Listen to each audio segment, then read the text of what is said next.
How many items do you carry with you when you leave the house? Your wallet? Keys? Phone? Maybe you carry a lip balm, a pen, or a pair of earbuds. Now, how many of these things can you fit in your pockets? If you wear men's pants, the answer is likely all of them. But if you wear women's clothing, you would be lucky to even get half your phone in there. In fact, according to a study conducted by Jan Dime and Amber Thomas in 2018, on average, the pockets in women's jeans are 48% shorter and 6.5% narrower than men's pockets. And that's when women's pants even have them to begin with. The state of our pockets is frankly ridiculous. They can hardly fit anything in them, sometimes they're so narrow that they're basically useless anyway, and don't even get me started on fake pockets which are practically just there to mock you. Meanwhile, all the men in my life are out here fitting their wallet, keys, phone, a notebook, the kitchen sink, one ring to rule them all, and emergency pocket sand to blind their enemies. So, what's going on with women's pockets? Why does every clothing manufacturer seem allergic to the idea of letting us carry things? Has it always been this way? Well, surprisingly, the history of women's pockets is actually much more complicated than you might think. So join me, dear viewers, as today we explore a minor inconvenience that is particularly dear to my heart, as I attempt to answer the question, what happened to women's pockets?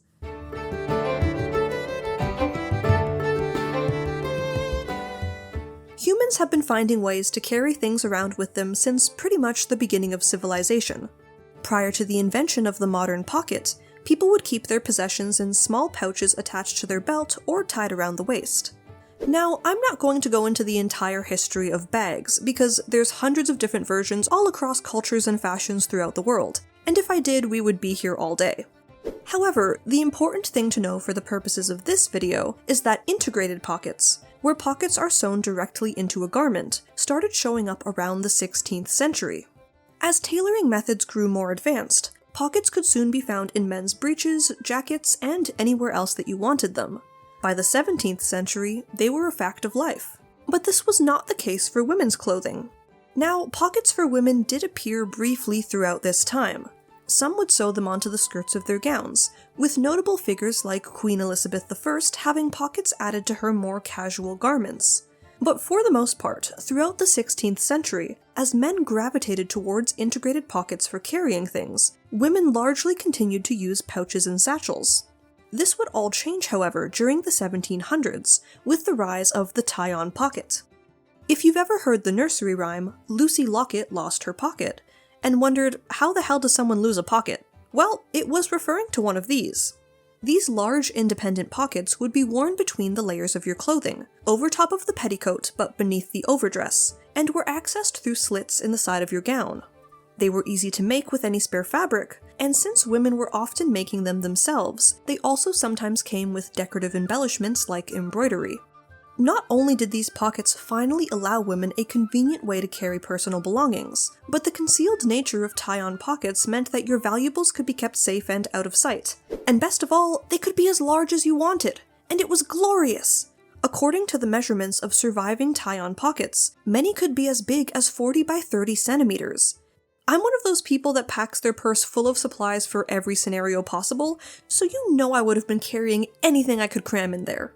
And in fact, women in the 18th century were doing the exact same thing.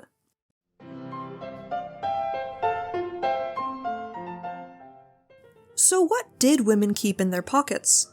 Well, finding this information actually comes from an interesting place.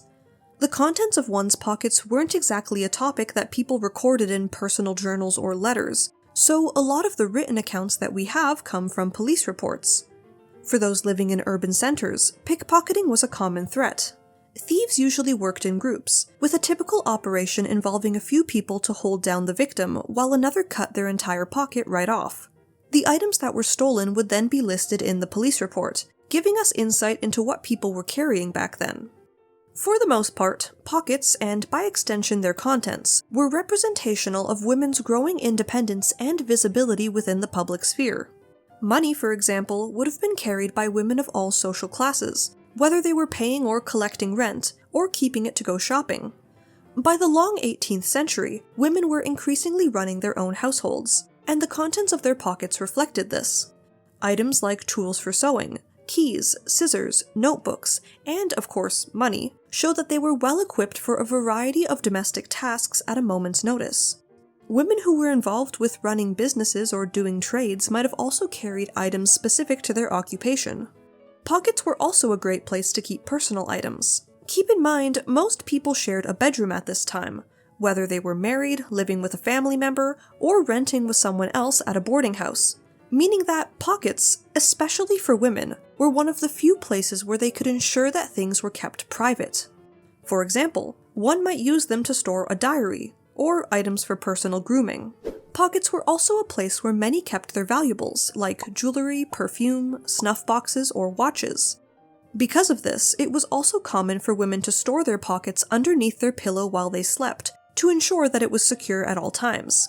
But unfortunately, this age of ample pocket storage would not last, and as fashions began to change around the turn of the century, so too did the pocket.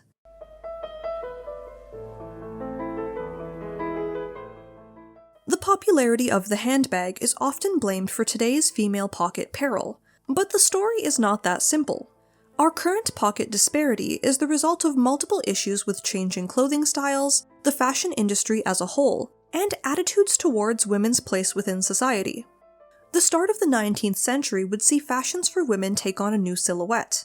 Inspired by the classical designs of ancient Greece, new styles would feature an empire waistline and a more narrow silhouette, made from lighter fabrics which offered little space for tie-on pockets. As a result, women returned to using bags for carrying their personal items, this time taking the form of the reticule, a small drawstring pouch that was secured around the wrist. While still useful, the reticule offered much less space for carrying things, and since it was tied to your wrist, it was more cumbersome than something worn within your clothing. By the 1820s, as skirts once again began to widen, some women returned to using tie-on pockets, but the changing styles throughout the century would leave them stuck in a state of flux, fashionable one decade and seemingly gone the next. And this lack of pockets was already becoming an issue for many women, particularly for those who were involved in the rational dress movement. Now, for anyone who's unfamiliar with rational dress, this was a movement during the Victorian era where women advocated for more comfortable and practical fashions. Dress reform advocates naturally included pockets in their list of demands, and much of the clothing born from this came with numerous, easy-to-access pockets. Around World War I, however, fashion would begin to take a turn that would prove detrimental for the pocket. On one hand, all the men going to war meant that women were entering the workforce in numbers that were previously unseen. Fashion reflected that, becoming more practical for both work and leisure. But this was also a time when the fashion industry started to create more mass-produced garments, and manufacturers were looking for ways to simplify the process as much as possible. One of these strategies was cutting unnecessary embellishment that used extra fabric, and sadly, pockets were one of the items on the chopping block. But this still leaves the question, why was it only women's pockets that didn't make the cut? Pockets for men's clothing, after all, used the same amount of fabric and were just as time-consuming to construct. The difference was attitude.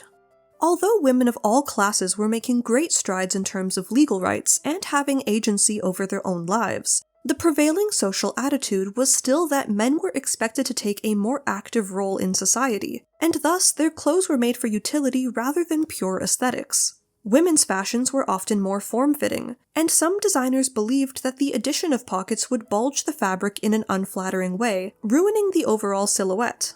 The 1950s would also see the rise of the handbag, which began a vicious cycle of women not having any pockets in their clothes, so they have to buy a bag to carry things. But then because they have a bag to carry things, their clothes aren't made with any pockets. And the fashion industry isn't exactly incentivized to fix this issue.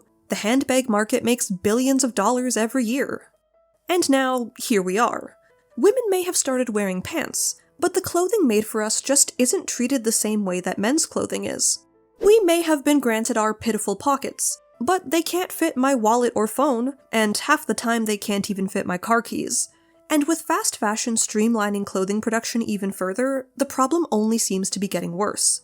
Meanwhile, I've literally seen men put an entire Nintendo Switch into the pockets of their jeans, and let me tell you, I yearn for that. And look, I'm not here to pretend that pockets are the biggest social issue of our time or anything like that. They're pockets. but I would like them in my pants, please. Hey everyone, thank you for watching! If you enjoyed the video, please consider leaving a like or a comment down below.